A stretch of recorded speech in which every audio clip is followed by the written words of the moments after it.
So at first I questioned it with Lee. How was I going to create these big diamond pieces for your shows? And he said, no, we're not going to make them out of gold and diamonds. We'll use silver, we'll use aluminium, we'll use brass, we'll use feathers. Lee then gave me a creative freedom. He made me see beauty in materials I'd never thought of before.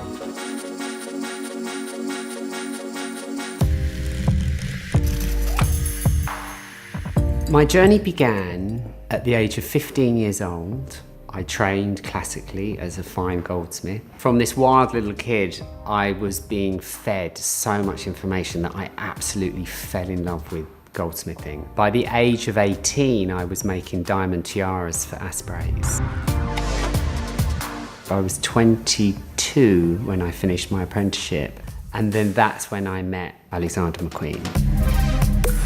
When Lee learned of my skill and what I was capable of and what I was doing as a fine jeweller, it was then when he asked me, would I craft for and make things for his shows? That in itself was a real moment in serendipity, I think, because at that point in my career, I was becoming quite restless. I had a voice, but I couldn't portray it in the works that I was working on. I wasn't designing.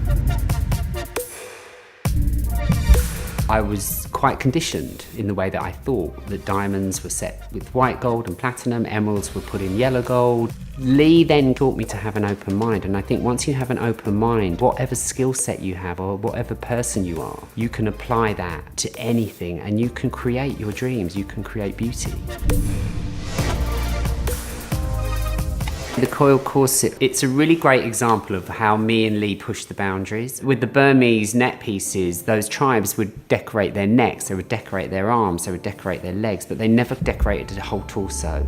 So it was us pushing cultural jewellery to another level, because we wanted to create the beautiful, but there was always something about a voice and creating something that was new.